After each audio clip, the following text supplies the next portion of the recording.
In a world where law firms constantly miss out on new leads due to sloppy legal intake, and often because they just aren't answering the phone, two marketers aim to provide a glimmer of hope. I thought we agreed we weren't going to do the announcer thing. Thank God, because that hurts my throat. You do the intro. Gladly. I'm Tony Prieto, and this is my colleague Nick Werker. Believe it or not, we're marketing professionals. Well, I think you're the professional, but we are true experts when it comes to all matters legal intake. For over a decade, our company, Answering Legal, has helped ensure that growing law firms never miss out on connecting with new leads. And now we're ready to share our trade secrets and help make the legal world a better place. Or at the very least, help our listeners shore up their lead capturing processes and convert more callers to clients. Welcome to the Legal Intake Experts Podcast. Let's dive right in. We are back. This is the Legal Intake Experts Podcast presented by Answering Legal. And we have a theme today. We have a plan. A little bit of a plan. And so without any context, I am going to tell you a very fun, endearing, disgusting story about myself. I have what my wife likes to call night gummies. No. So I am sober. I do not partake anymore in those indulgences. But I think I remember how this came to be is I really like those. You ever heard of the Albanese gummy bears? No. Oh Albanese? my God. Albanese, Like you got to from Google this. Albany? I have absolutely no idea what Okay. the origin of them is, but they're these gummy bears. They're much better than Haribo gummy bears. They're a little like softer, but they have the most insane flavors. Like there's a peach one, there's a grapefruit one. I love grapefruit, you know this. And they just come in these great flavors. And so my in-laws and I, we do very like cheap gifts for Christmas. $20 each or something like that. So it's usually like a t-shirt or a pair of socks or an inside joke. And so my wife, I guess one year told them to get me these Albanese gummy bears because I was completely fixated because I get fixated on everything. And I kept them on my nightstand in our bedroom. And I would just like eat a bunch at night. And my wife very endearingly calls them my night gummies. And when people find out about that, they say that I am disgusting. And so I have had to kick that habit. I no longer indulge in night gummies. So, what we're talking about is eating a lot of sugar late at night. And then you wake up in the morning and you go to the gym. Is that what we're talking about? Well, I don't do it anymore. It's been now it's night granola. I don't want to talk about that either. It's healthier, but it probably has a bunch of sugar in it too, right? I know. It's like all carbs and sugar. And Listen, I never said it was a good habit. I said it was disgusting. I admitted it was disgusting. My late night habit is just reading. I've had it ever since I was a child. I will sit in my head. I will say, okay, it's almost midnight. I got to start getting ready for bed. I got work in the morning. And then I'll be like, okay, well, just, one more chapter of whatever book I'm reading. And I'll just end up looking up. It's 2:00 in the morning. And I say, well, I guess I'm just going to be tired tomorrow because I don't drink coffee. So when I don't sleep enough, I'm just exhausted the next day. I don't get the chemical remedy of caffeine. I get the chemical dependency on caffeine. Okay, so we're talking about night stuff. Is it night crawlers from Always Sunny? I would love to play night crawlers with you. Darkness comes. Why am I always doing voices? But okay, I want you to picture this. Because we have a theme, we have a plan, we have topics. We're professionals here, okay? I want you to picture this. You're a lawyer, you, right there. And you're running your own firm. It's 2:00 in the morning. You just finally were able to shut the chapter on your book and you're going to go sleepy time. You're, of course, rocking your aqua-colored, very satin Miami Dolphins pajamas. And suddenly the phone rings. You've got a potential client calling you with a brand new case. What do you do? Panic. Probably answer the phone, unfortunately. But I'm not really going to have a plan when it comes to that, other than handling it like I normally would. And quite frankly, that's just going to lead to me being up for another hour while I discuss this case with this client. And I can't imagine that will lead to a very good work-life balance, like they say. I agree. That's obviously the problem, right? Is too many law firms they miss out on valuable clients or they sacrifice their sanity because they don't have a system for handling leads that come in outside of regular business hours. But I also want to make this point that lawyers aren't even like, they're not planning on those phone calls coming in. And here's a story that backs this up. I have a very good friend who owns a legal like SEO company, and one time I get hit up by like the organization, a person that I have contact with. We have a great relationship, and they contact me and they're like, oh, like one of our clients is trying to dabble in running Google ads outside of their normal business hours. So we want phone coverage for outside those business hours. And I was like, sure. But do you think the only time that people are going to call you is when your Google ads are running? Yeah. So like, you need a plan. Yeah, and it really does come down to, for most lawyers, it's going to be, do I get this case or do I get some sleep? And you just can't take that on a, no pun intended, case-by-case basis, right? You need to have a real plan in place, and that's what we're here to help you figure out. Did you just come up with that off the top of your head? Yes. That's pretty good. So, we've established a problem. Like you said, they miss clients or they miss sleep, which needs to be patented, trademarked, and like put on a billboard somewhere with money that I don't have. Yeah, exactly. And so the reality is that it seems like that's a choice that you have to make. And so the first thing we have to address is that a choice that you can make, right? Can you afford, as a law firm, whatever size you are, to ignore people calling after hours? Because one of the funniest things about, like you said, that anecdote earlier, this firm that's like, people are only calling when our Google ads are running. Most lawyers, it's a documented issue, don't just work 9 to 5s. They work Saturdays and Sundays. They're constantly working, and yet they can't think that, it's easy for them to think, okay, but the people are only going to call me Monday through Friday, 9 to 5. But if you're not working a 9 to 5, think about how many other people also aren't working 9 to 5s. It's like this myth of the standard clock in, clock out 9 to 5 job that doesn't really line up with the modern work environment anymore. So I get sucked into this trap too, because I always talk about this with like everybody that will listen. Two things I talk about to everybody that will listen. Number one is that my obsession with LinkedIn has grown. And so a lot of what I interact with and what is so popular on LinkedIn because of thought leadership and engagement and all of the algorithm and spooky things that happen. Linked influencers. Linked influencers. I like that. I want to be one day. I really don't. I just have fun.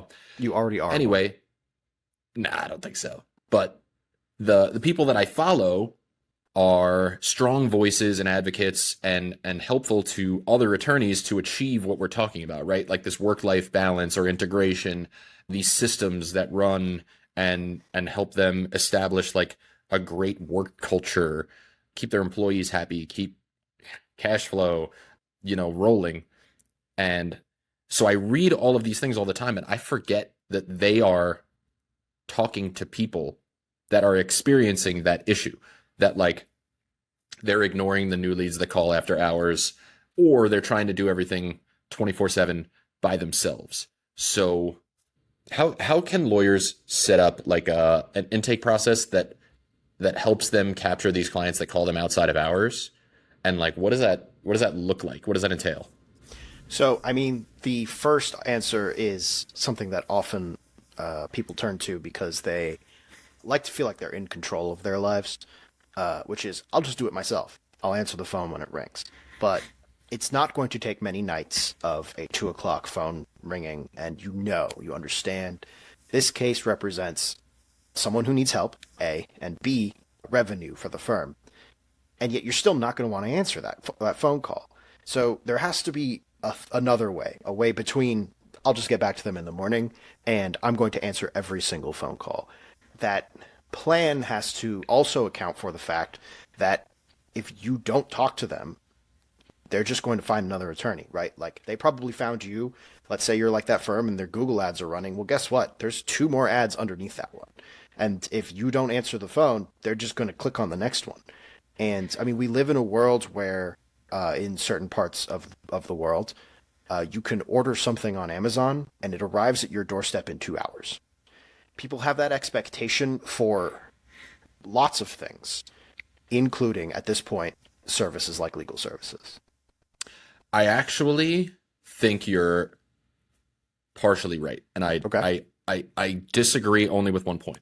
I think the Amazon instant gratification thing is a good point. I think people aren't looking for instant gratification when it comes to lawyers. I think most people are realistic enough to know that like court systems move slowly, and responses and insurance companies will hold you up on purpose because that's their policy, is to like deny, delay, and I forget the third word because I forget everything. I think people expect instant answers from their attorney. Right. So, and here's some of the bad that I've heard, and then here's some of the good that I've heard. And I always go back to marketing agency advice because I think that's where people get a lot of this advice on how to run their law firms, which is good. Like getting business advice from somebody who runs a business and knows the ins and outs of a law firm is a good ideological practice. However, I have heard one that said, all you need to do in order to capture more clients is go into your voicemail and record a new voicemail greeting. In that voicemail greeting, you say, "Thank you for calling the law office of Tony Prieto. I will call you back in 5 minutes. Leave me your name and number." Right? That is the most Strong disingenuous promise. thing I've ever heard in my life. You're not realistically going to be able to call everyone back in 5 minutes. You're leading with a lie. I don't like to be a liar. I like to be as transparent and, well, I'll say as transparent as possible. And I like to help set and manage expectations of like what can be delivered. So that's like one of the, I shouldn't say the worst thing that you could do, but it's just disingenuous. Don't do that. Well, starting any sort of relationship, business or personal, I will call you back in 5 minutes is like, well, if you do, that's great, but you're not going to be able to do it to most of the people who call, and in which case you're starting off on a failed expectation, which is really going to set the bar very low for you, unfortunately, in terms of their satisfaction. And even if it's your first impression, you know what I mean? And I think you're right, but I think you mischaracterized what I said a little bit. I don't mean the instant gratification of ordering something on Amazon so much as the instant relief of, oh, I need, like, let's say you run out of shampoo, right? Something very simple. You can go get shampoo from your local store, absolutely. But if it's the middle of the workday, you could just press the button and it comes, and I'm going to be able to wash my hair tonight. Very minor issue. Now imagine it's, oh my God, I'm getting a divorce. I just threw my husband out of the house. It's 2:00 in the morning. I need to call a lawyer. That person is extremely anxious, and they're looking for just the satisfaction of speaking to someone who's going to say, listen, we've got you, we're working on it. And then you can follow up in the morning. But that bridge between the 2 a.m. phone call and the morning callback or follow-up is what the plan is for. It's setting up that bridge, because we're not saying that you have to do it yourself. In fact, we're saying that would be disastrous as well. Totally fair. I definitely mischaracterized what you were saying. What I wanted to use as a good example, because your example is actually not even pertaining to the phone call, but like more of a strategy of handling new prospects after hours. Everyone knows how much I love my friend Christopher Early. He has this, I don't know, I shouldn't say innate. He has a very solid grasp on client communication and communication in general and time management. He's just a great example. If you're not following him and you want to be better at systematizing things and referral marketing and networking, you just got to follow Christopher Early. He has a show on the Answering Legal Podcast Network. Why am I not talking about that? But I have correspondence with him from time to time. And sometimes when I send him an email, he's got this auto response on, and he must be able to like toggle it on and off. He must have settings for it. And if you email him, it says something to the tune of really, with like very endearing language and very not cookie cutter. And it says, "Thank you so much for your email. For personal reasons and due to the nature of a busy law practice, I am unable to check my email all day. That doesn't mean I don't care about it at all. I am going to respond to this as soon as I see it. There's a team of people that are going to review these messages and get back to you. Worry not. We are here for you. What does that do for your community? Like, how does that make a customer feel, right? Like, oh, I got an auto response and it says like, oh, I'll get back to you. Or you could be super caring and empathetic and purposeful with your time and set expectations and manage expectations. And this is a guy who, if you go and listen to the early show, he will often reiterate how his proudest achievement is being a father, right? And if you think about it that way, he has a busy law firm. He has to structure it in such a way that he can be present for his family. And the way that he did that, and the way that things get done is by building systems, by knowing what happens when someone calls in late. What are we going to do about it? What happens when someone emails late at night? Whatever it is, you have to start with the plan and then make sure that the execution is solid. Okay, so I like everything you said. Let's outline how to outline a plan and then provide some examples of solutions. So I'll go first, because if I don't, I'll lose my train of thought. My first example is like an accountability chart. And I never had the words for this because I just was uneducated. And I think accountability chart comes from, again, my friend Robert Williams, like an organizational chart and who's accountable for what. Know where your phone is going to ring 24 hours out of the day.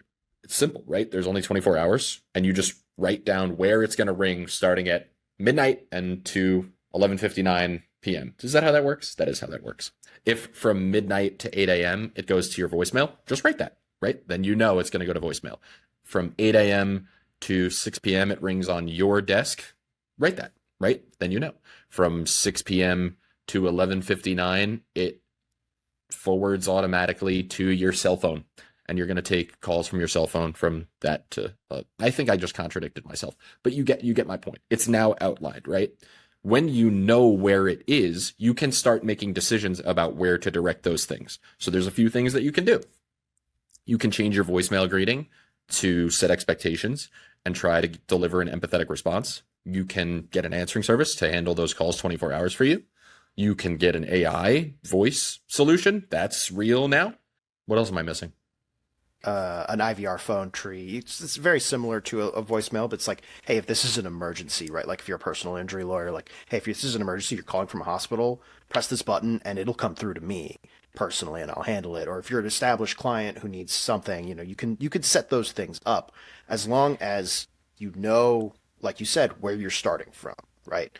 Like, and the thing is that the reality is that a lot of people who are having this problem, lawyers, they don't know where they're starting from. They don't have like an established, even something as simple as voicemail from midnight to 8, office phone from 8 to 6, and my phone from 6 to midnight that's a plan right there. Now, is it the best plan? No, but it's so much better than what people are already starting from.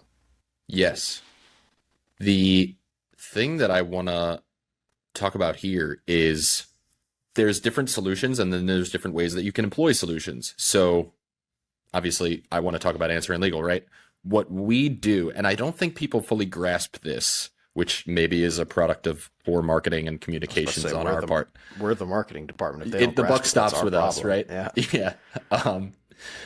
One of the best things that we can do is, first of all, obviously, we can take the call on your behalf and answer as if we're a part of your firm, because we really are an extension of your firm. That's really what we try to do. We try to train our receptionists to answer specifically for your firm and follow your protocols. However, one of the things that I think increases your likelihood of converting a client that calls you after hours, you're sleeping, you're a one-man show, you're a two-person operation. Our receptionists can tell your caller when they can expect to hear back from you, or the process by which like they're going to get started. So I don't know what your process looks like. Maybe we do like a full intake on them. We ask them a bunch of qualifying questions. We're about to send that over to you, and we are supposed to schedule a consultation with them so that you wake up in the morning. Hopefully you wake up early enough to like review your calendar for the day and know that you're going to get a consultation at 10 a.m. so that when you walk into the office, you're not just like bombarded with that or bamboozled by that. We can tell them when your office hours are. Like, oh, Tony is going to wake up at 7:30, and after he plays squash, he will call you. I don't know if you play squash. I don't think you do. If you do, we should play squash together. I've never played, but it sounds fun. And we can just help set expectations, right? So that then they can fall into this process of you converting them into a client, not just the phone call, but those touch points that you need to have in order to make sure that they hire you. Yes, and that comes back to even a solution like Answering Legal, which is a 24/7 solution that will make sure every phone call gets answered. It does require a little bit of buy-in on your part, right? Like the attorney can tell us, hey, I call back every missed call that I get at 8 o'clock in the morning.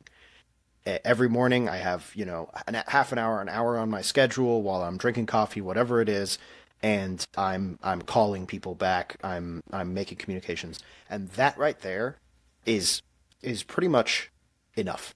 Like, all you need to do when someone calls in at 2 in the morning is have someone who's there say, hey, we've got your information. The attorney's going to call you back in 6 hours. Be awake, and hopefully you're not at work or whatever it is. And that's part of the problem, obviously, of this is sometimes people are at work, they can't answer the phone when you call them back, and there's a little bit of phone tag. But the fact that you're trying is usually enough, because these people, what they want is to call an attorney, feel the weight of their legal problems evaporate off of their shoulders, and then the next day get on it, because they can't handle those problems themselves. And that is one of the most stressful situations you can have as a human being, is a problem that you can't solve yourself.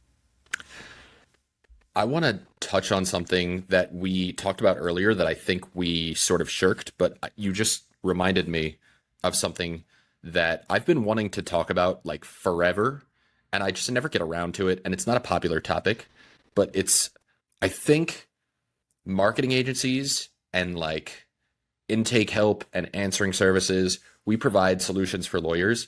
And what we do is we dress up this ability to capture cases and have a thriving law firm and help you save time so that you can focus on doing this and doing that. But what we fail to do is set expectations of what we're talking about. And that is that you are not going to convert every client, even with the perfect system, because timing won't link up or sync up. There's a number of reasons that somebody, like, maybe they didn't like your proposed solution, or they don't like your fee structure, or they don't like your process. And like, that's okay. Somebody can call you and you can say, this is the time that I get back to people, like what you're saying. And they can have an adverse reaction to that and be like, no, I need help sooner. And they might thank you for setting expectations and call somebody else who can help them quicker. I don't know that anybody can help them quicker, but I imagine the scenario of, I'll be personal for a second. I love to tell personal stories. Tony knows this about me. Right now, my animals have fleas. I hate it. They are bugs. Bugs are gross. And I have this guy, his name is the Pest Paisan, and his truck is his face, and he calls himself the Mosquito Guido, aka the Pest Paisan. I love it. He's a good kid. Marketing, by the way. Master. He's such a good kid. He's really, really good at being a business owner. And I respect this kid. I shouldn't call him a kid. He's a grown man, but he's in his early 20s, and I'm envious of that. And he helped me. He scheduled his time. And then I needed him to come back and do my yard, because I have this lingering suspicion that the fleas are somehow in a nest in my yard. This is how my brain works. Forgive me my whimsies. So I call him on Sunday, and he answers the phone. Actually, he didn't answer the phone. I left him a voicemail. He called me right back, and he's like my friend. I'm a friendly guy. And we're chit-chatting, and I'm like, listen, you did a great job in my house, but I think they're in my yard. Can you come back and like spray my yard? And he's like, yeah, but I got to be honest with you. I don't know what's going on in the pest control world, but I am slammed. Is it okay if I come Tuesday? I'm like, yeah, I can manage until Tuesday. But if I said, no, my wife is bugging out, like, good pun, and like, we're freaking out over these bugs, these fleas, we need somebody to come sooner. Do you know anybody? Then it's a referral. You know what I mean? If you're communicating at every step of the way, you are helping people. You're not for everybody. And that is a good thing, because that means you are for the people that you're going to connect with. That's the thing, right? I mean, attorneys know all about referral networks, hopefully, but like, you can't be available 100% of the time. And even if you have a 24/7 solution like Answering Legal, it's still not, it's not a concrete sieve, you know what I mean? There's still going to be 1, 2 people who aren't right fits, people who need help immediately. But the difference is you're going to increase the amount of leads that you bring in, and hopefully that convert to clients. And at the same time, you will be increasing your sanity and state of mind, because you won't have to answer the phone at 7 p.m. during dinner with the family. You won't have to wake up at 2 o'clock in the morning because someone's calling you. If that's what you want to do, fun fact, we can do that, right? We can handle the phone call, and then text you or call you and say, hey, are you free to handle this call? Someone wants to talk to you right now. And if you are, let me use the word industrious enough to do that, then absolutely, more power to you. But you don't have to. And that is the advantage of this, is that this is a positive for your business and for your life. And there are very few of those in life where, especially when you're running a small firm and you are the firm, essentially, or you think that you are, there are places, decisions, strategies that you can set up that will make it so that you can go to your kid's piano recital and also not miss any calls that come in during that piano recital. Or in my case, you can go play slow pitch softball at night with a bunch of your degenerate friends and try to hit home runs, even though you're old and washed up. Or if you have, as our boss Mike says, champagne problems, and you're just full, and you refer to someone that you know, then that person refers back, and what you have is set up an ecosystem like the Pest Paisan that will help make sure that your business is healthy and strong in the long run. Shout out to Pest Paisan.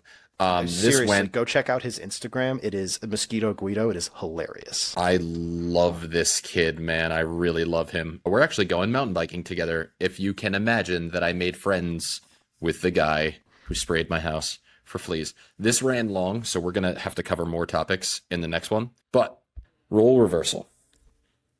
Ready?